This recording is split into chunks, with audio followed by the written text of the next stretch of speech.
Knight Therapeutics n'a rien rapporté en bourse depuis 2014. A-t-on encore confiance en l'entreprise? Et que faire avec un excès de liquidité à investir pour les 2 à 3 prochaines années? Bienvenue à la 58e web émission. Bonjour et bienvenue à notre 58e web émission. Mon nom est Karine Surcotte. Je suis accompagnée de Pierre-Olivier Langevin. Nous sommes gestionnaires de portefeuille chez Médici. On va commencer par la question de Jacques qui... Dans le fond, Jacques veut savoir à propos de la pharmaceutique montréalaise Knight. Le titre n'a rien fait en bourse pendant plusieurs années, depuis son entrée en bourse. Ouais. Jacques veut savoir, est-ce qu'on a encore confiance en l'entreprise? Et si oui, pourquoi? Parce que Pierre-Olivier, si le cours boursier n'évolue pas, nous, on veut savoir, est-ce que l'entreprise, elle a évolué et a avancé depuis tout ce temps? Bon, c'est clair. C'est un bon point que tu touches parce que oui, le titre n'a rien fait, mais l'entreprise, c'était une start-up, entre guillemets, en 2014. Il y avait juste des liquidités dans l'entreprise. Parce que Knight fait quoi, peut-être, juste pour résumer, que fait l'entreprise? Bon, Knight est présente dans 11 pays d'Amérique. Donc, dans à peu près tous les pays de l'Amérique, à l'exception des États-Unis. Et elle achète des licences de médicaments dans des pays étrangers, puis elle apporte, elle fait approuver ces médicaments-là dans le pays local, par exemple le Canada, et une fois que c'est approuvé, par exemple par Santé Canada, elle a les droits de le distribuer, de le commercialiser. Donc, c'est essentiellement une compagnie de marketing pharmaceutique.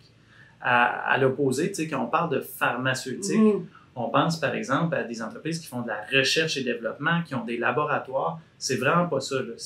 On est dans l'industrie pharmaceutique, mais vraiment dans l'industrie de la vente de médicaments. Et là, depuis 2014, c'est de développer justement son portefeuille de produits. Et c'est quoi les majeures acquisitions que Knight a fait là, depuis quelques années? Bon, ben pendant quelques années, après 2014, il y a eu beaucoup d'achats de licences de médicaments, mais ça prend quelques années à faire approuver les médicaments et à les mettre en marché. Donc là, on commence à avoir les bénéfices de ça.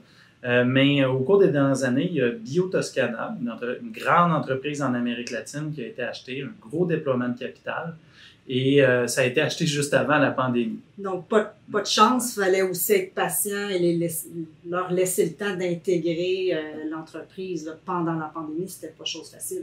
Ben, c'était très difficile de le faire parce que les dirigeants ne pouvaient pas se rendre sur place. Alors, essayer d'intégrer une méga acquisition dans un pays étranger quand vous ne pouvez pas vous rendre sur place, c'est pas facile. Donc, ça a pris un certain retard. Et dernièrement, ils ont fait une acquisition d'un produit très important qui s'appelle Exelon. Plus de 200 millions de capital déployé là-dedans. Tout de même. Oui, devrait amener beaucoup de bénéfices à l'entreprise. Et c'est intéressant, cette acquisition-là, parce que justement, ça démontre les droits qu'ils ont acquis pour plusieurs pays. C'est ce que tu expliquais. Oui. Et dans plusieurs pays. Oui, quand ils ont acquis ce médicament-là, qui est un médicament mature déjà en marché, il est déjà en vente dans plusieurs pays. Ils ont acquis les droits pour cet ensemble de pays-là, comme tu dis. Donc oui, c'est intéressant. Aujourd'hui, Knight, c'est un titre en bourse qui est environ à 5,50 $. Ils ont à peu près 3 $ de cash par action, virtuellement aucune dette. Okay? Donc vous avez à peu près 2,50 $, la différence entre 5,50 et 3 $. Pour ces activités vraiment opérationnelles, c'est pas cher. C'est pas beaucoup. Okay? Je vais vous donner une idée. On pense qu'ils peuvent faire à peu près 270 millions de revenus et environ 60 millions de bénéfices d'exploitation avant dépréciation et amortissement. Okay? Ce 60 millions-là par action, ramené en par action, c'est à peu près 50 sous. Donc, on est à 5 fois les bénéfices d'exploitation, ce qui est très faible, hein, surtout dans un marché comme actuellement où tout est assez cher. Et on le voit, les dirigeants rachètent aussi leurs propres actions. Donc, eux pensent que le titre est sous-évalué de leur côté également. C'est un bon point que tu amènes. Nous, comme gestionnaires, on voit que le titre est peu cher. Les dirigeants ont un excès de capital dans les coffres et ils l'utilisent pour racheter des actions à bas prix. Donc, voici une approche rationnelle avec laquelle on est d'accord. Maintenant, Knight, il y a des risques aussi. C'est ça, parce qu'on se demande pourquoi il est si boudé avec les points positifs. Il a déployé du capital, il a maintenant des ventes, il avance son projet. Finalement, d'entreprise, ça prend forme. Oui, ça prend donc, forme. Les risques. Mais au niveau des risques, de un, le titre est clairement boudé. Là. Les investisseurs n'ont pas fait d'argent pendant plusieurs années, tout monte beaucoup. Ouais. Fait qu'on peut comprendre que le titre soit peu cher. C'est une des raisons de la sous-évaluation, disons, l'impatience. Puis, croyez-nous, on détient le titre, là, nous aussi, on a hâte que ça rapporte. L'autre raison, c'est la présence en Amérique latine. Donc, une bonne partie des ventes vient de là, la majorité même. Vous avez des pays qui sont plus instables politiquement. Des changements de gouvernement de gauche, puis ensuite de droite. Ça met du bruit sur la ligne à court terme. Les devises ont tendance à baisser dans ces pays-là. Il y a de l'inflation, parfois même de l'hyperinflation. Donc, ça amène une instabilité. Oui, il y a plus de croissance en Amérique latine, mais il y a aussi beaucoup plus de risques géopolitiques. Donc, ça peut être une source de la sous-évaluation aussi. Donc, c'est à surveiller, puis c'est un risque auquel on doit accepter là, si on achète. Tout à fait. Mais bon potentiel de rendement, puis même si on a perdu patience, on évalue toujours le rendement futur et si c'est un investissement date d'aujourd'hui. Et pour oui, nous, le passé est passé. Exactement. On ne peut pas revenir en arrière. On regarde la situation maintenant. Oui. Alors, Karine, passons à notre deuxième question. On en a juste deux dans cette web émission. On a Étienne qui nous demande par courriel, il dit « J'ai accumulé des liquidités dans mon compte courant.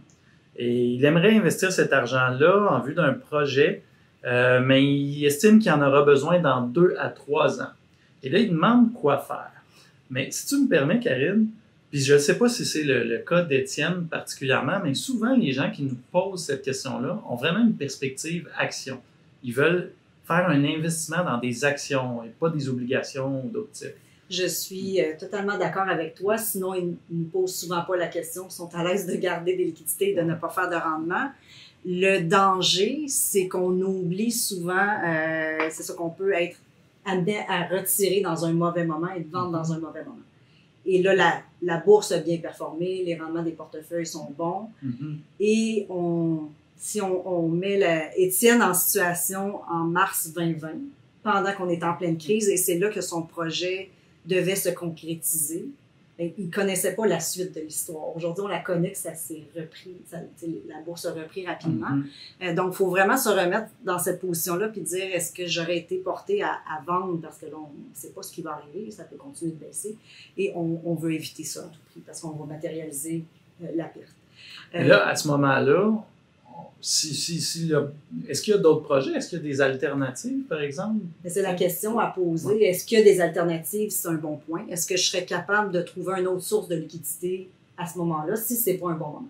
Si oui, ça peut être un accès à une marge de crédit hypothécaire ou une personne qui épargne beaucoup, si Étienne est capable de rebâtir sa réserve de liquidité d'ici le projet, ça peut être une autre solution. À ce moment-là, on évite une vente de feu parce qu'on a un plan B, un plan C. Exactement, ou on peut reporter le projet. Si pour Étienne, c'est plus important de faire travailler les liquidités, il est prêt à reporter le projet, c'est correct. Mais qu'est-ce qui arrive, Karine, si Étienne ne peut pas reporter le projet, il n'y a pas de plan B, il n'y a pas de plan C? On doit investir dans des revenus fixes. On doit changer de classe d'actifs pour éviter d'avoir un moins 15, moins 20 % quand on a besoin de l'argent. Et là, Pierre-Olivier, moi, je te reposerais la question, le rendement espéré, c'est quoi? C'est quoi les alternatives en revenus fixes qui tiennent à part le compte de banque? Bon, bien, définitivement, les attentes de rendement vont être plus faibles qu'avec les actions. Mais ce qu'on veut, là, c'est vraiment protéger le capital pour le projet qui va avoir lieu. C'est pas le rendement. On recherche pas le rendement. C'est ça, la stabilité. Donc, peut-être vous allez voir à l'écran, là, il y a des comptes à intérêt élevé que vous pouvez ouvrir dans certaines institutions. Nous, on en a soulevé 2, Oaken et Banque EQB. C'est peut-être des institutions financières un peu moins connues au Canada. C'est pas les 6 grandes banques. Non, c'est moins facile. C'est ça, c'est pas à votre banque que vous allez avoir ces taux-là. Il faut vraiment ouvrir des comptes chez Oaken. Mais c'est ça. Si vous ouvrez un compte là, à intérêt élevé, vous allez avoir un taux d'à peu près, un peu plus que 1 1,15, 1,25. Si vous comparez à une grande banque, là, par exemple Tangerine, qui est détenue par la Banque Scotia, le taux est de 0,1 C'est pas facile. C'est tous des montants qui sont garantis par la Société d'assurance dépôt, jusqu'à 100 000 $. Donc, c'est ça, il n'y aura pas de volatilité. Vous pouvez décaisser en tout temps. L'accès facile. Mais Pierre-Olivier, on parle souvent de fonds indiciels en bourse, d'une capacité d'aller acheter des indices. Si on le fait du côté des obligations, acheter un indice d'obligation? Vous pourriez acheter l'indice, le fonds négocié en bourse avec le symbole XBB, qui est un iShares au Canada, qui reproduit l'indice obligataire canadien, des obligations corporatives, gouvernementales, le rendement doit être beaucoup plus élevé, non? On le sait. C'est pour ça qu'on n'en parle pas en premier. Le rendement à maturité est d'environ 1,6 %. Puis là, vous devez l'acheter dans un compte de courtage, puis il va y avoir un peu de volatilité. Évidemment, pas autant que les actions. Non. Beaucoup moins que les actions, mais comparé à notre banque QB puis notre Oaken, où il n'y a aucune volatilité, il n'y a pas beaucoup plus de rendement à aller chercher. Non, et si on va du côté des actions privilégiées, qui est peut-être un petit peu plus intéressant, ça serait quoi le bémol sur 2-3 ans comme ça? Oui, les actions privilégiées, on peut peut-être aller chercher un 3 ou 4 %. Mais le problème, puis on va voir le graphique à l'écran, l'indice des actions privilégiées au Canada, c'est un marché qui est peu liquide. Puis lorsqu'il y a des paniques, il a tendance à moins bien faire. Puis on peut avoir des baisses qui sont moins sévères que le marché des actions, mais quand même assez sévères si vous avez un projet à financer. Donc le but n'est pas encore rempli. On pourrait être pris à vendre dans un mauvais moment. Donc, compte intérêt élevé, c'est la solution la plus facile. Sinon, c'est de vraiment travailler vos objectifs, de savoir si vous pouvez reporter le projet, puis c'est quoi qui est prioritaire pour vous. Tout à fait. Donc voilà, c'est déjà la fin de la 58e web émission. Karine, merci beaucoup pour ta présence. Merci, Et à tous les auditeurs, continuez de nous suivre. Et si vous avez des questions, n'hésitez pas à nous les faire parvenir. On fait une web émission comme ça tous les mois. Donc, vous allez voir les informations à l'écran. N'hésitez pas à nous écrire ou nous appeler. Donc, merci beaucoup. Merci.